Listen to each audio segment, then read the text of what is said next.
Hieromartyr Simeon, Bishop of Persia. April 17th, the primate of the church in Persia, Bishop Simeon, defies King Shapur II's command to worship pagan gods, leading to his martyrdom and inspiring thousands. A heads up in the spirit of transparency.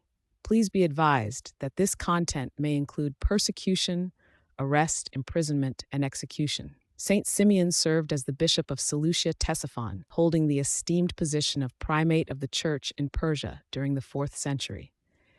His ministry unfolded in a time when the Christian faith had established communities throughout the vast Persian Empire.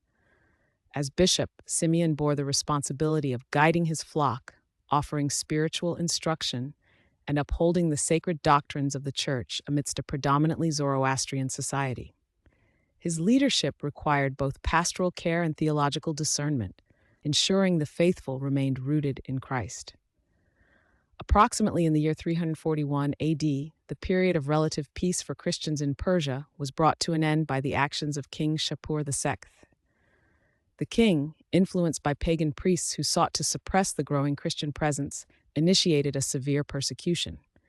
A significant factor contributing to this hostility was Shapur II's political suspicion. With the Roman Emperor, Saint Constantine the Great, having embraced Christianity, Shapur II began to view Persian Christians as potential sympathizers with the Roman Empire and, by extension, as disloyal subjects and enemies of his own state.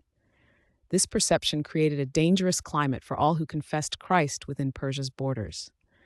To further oppress the Christian population, King Shapur II imposed a heavy tax upon them. Saint Simeon, witnessing the profound poverty of his flock, recognized the injustice of this demand.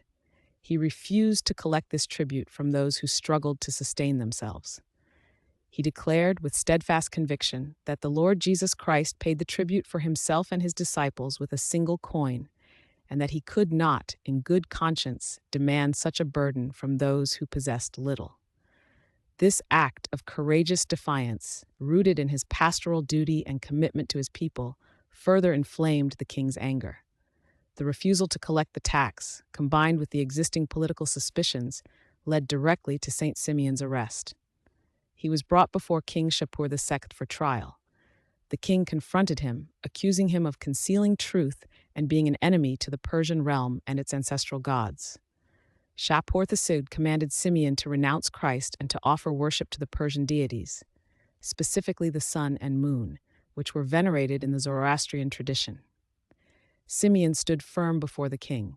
He confessed his unwavering belief in one God, Jesus Christ, the creator of all things. He stated that he would not bow before created things, such as the sun or moon, for such an act would be a denial of the true God. For this resolute confession, he was cast into prison. Within the confines of the prison, Simeon encountered Gushtazad, a dignitary who had previously succumbed to fear and denied his faith. Seeing Simeon's steadfast resolve and the peace that accompanied his confession, Gushtazad was overcome with profound remorse for his apostasy. Simeon, with pastoral compassion, comforted him and urged him to repent and to stand firm in his confession of Christ, reminding him of the eternal reward for enduring to the end. Strengthened by Simeon's witness and words, Gushtazad publicly reaffirmed his faith. He became the first to suffer martyrdom in this renewed wave of persecution, thereby offering a powerful example of courage and repentance to the other incarcerated Christians, preparing them for their own trials. Saint Simeon was brought forth from prison once more. The king, still hoping to break his will and compel him to apostatize, again commanded him to worship the pagan gods. Again, Simeon refused, his conviction undiminished. King Shapur II, frustrated by Simeon's unwavering fidelity, then ordered his execution. On Great and Holy Friday, a day already sacred to Christians as the commemoration of Christ's saving passion, Saint Simeon was beheaded. His martyrdom was not a solitary event. Inspired by his steadfast faith and empowered by the Holy Spirit, a vast number of other Christians also met their death on that same day. Sources record that 2 presbyters, Abdallah and Ananias, a high-ranking official named Pusicius, who was martyred alongside his daughter, and over 1,000 other believers embraced their glorious martyrdom. Thus, the day of Christ's saving passion became, for these faithful, the day of their own witness and end to eternal life. The Orthodox Church commemorates Hieromartyr Simeon and those martyred with him on April 17th, honoring their profound sacrifice and unwavering confession of Christ. Their lives and deaths bear witness to the enduring power of faith, even in the face of extreme persecution.